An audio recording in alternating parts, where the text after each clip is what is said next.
just came out of the office on my way to do other things, but I might even hop into a car in a few seconds. But just so you to know, big news, very, very big news in Israel. In fact, the news are in Iran, but I can report that to you right now. I'm sorry my video was without sound. I just realized that it was just on mute. So again, I'm very sorry. I'll wait for some of you to come live. Super big news, huge news actually, from Iran. So let's wait a few more seconds. And just want you to know that, as you know, I'm sorry, there's it's a little bit noisy here. In a few seconds, I'm going to get into a car, and it'll be much quieter here. Again, I'm on my way to a soccer game with my wife. Okay, so it goes like that. Listen, big news, huge news. Israel, of course, will not confirm anything, which is good. But yesterday, the Iranians unveiled a top secret, pretty advanced drone, UAV actually, that can fly up to 35 hours in the air and has a 2,000 kilometers range. It can carry dozens of kilograms of explosive on rockets that are attached to it and explosive that is within the body. And what's the big news? The big news, I mean, yesterday they unveiled it. They even called it Gaza. But what is the big news? The big news, okay, here I am on... Okay. All right. Okay, so the big news is that at 3 a.m. there was a huge explosion in Isfahan in Iran, huge explosion. And some residents in Iran actually reported that the skies turned red. That's how big it was. The shock waves destroyed even windows all around that area. But the amazing thing is that they reported it was a factory for some chemicals and all of that. Well, guess what? It was just released that it is actually the factory, the plant that is making those drones that exploded. It's gone. And why is it so important? Because the handprints of Iran is all over the Gaza conflict. They supplied the money, they supplied the equipment, they supplied the moral justification.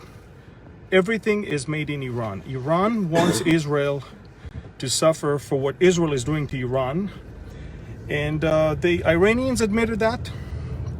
And the Islamic Jihad and Hamas admitted that also.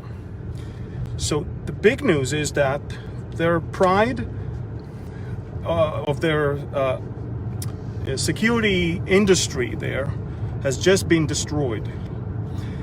3 a.m. It was a little bit more than 12 hours ago. Now, another thing you want to know is that deception, of course, is what they always use.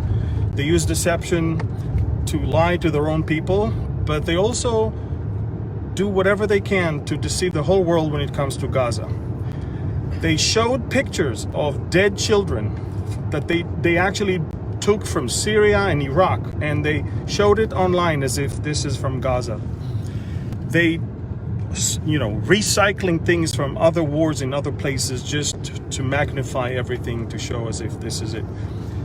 By the way, another thing, another lie and deception was Hamas claimed that the Israeli Prime Minister agreed to a ceasefire, and he agreed also by accepting their terms not to allow Jews to the Temple Mount.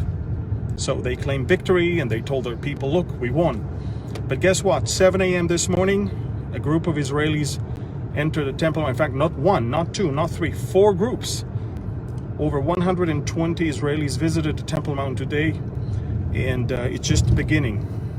Now, some of the Islamic women there on the Temple Mount started cussing and shouting and doing all of these noisy, loud things that they always do. They are a squad that is being paid by Turkey. Turkey is playing a very significant role in the PR here. The Turkish channel TRT actually, literally, showed pictures and commentary that were borderlining with anti-Semitism. It was quite remarkable. CNN is actually conservative compared to how Turkey covered this whole thing. But another thing I want you to know is that what was it? I was about to share Iran. Okay, last thing, Iran just announced this morning that they are not going to collaborate with the International Atomic Energy Agency, and they are turning off the cameras. That's it. They said the agreement is expired, and that's it. And why is it? They understand that the Gaza thing didn't work. They understand that everything else didn't work. Now they're playing their game of, hold us before it's too late. Look, it's going to be a very interesting week because it seems like in Vienna, in the talks there's a great advancement, and they're about to sign probably next week. So we hope it's not true, but all I know is that the shenanigans of the Iranians will never end. That somebody has to do something, and Israel took action. And again, the breaking news is that a huge explosion in Iran, 3 a.m., destroyed the pride of their industry, security industry, and that's the drone factory. That drone that I reported on Telegram that they called Gaza, that drone that can carry bombs up to 20 kilo, 35 hours without landing, and it can go up to 2,000 kilometers. That drone factory is gone. And the last thing I want to say is that you can get all of these news non-stop. You can get them if you want on my Telegram channel.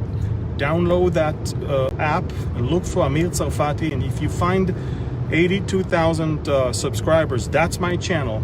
Join, and you'll get tons of information every day around the clock. Thank you, God bless you, and shalom from the road from my home to the city of Haifa. God bless you, bye-bye.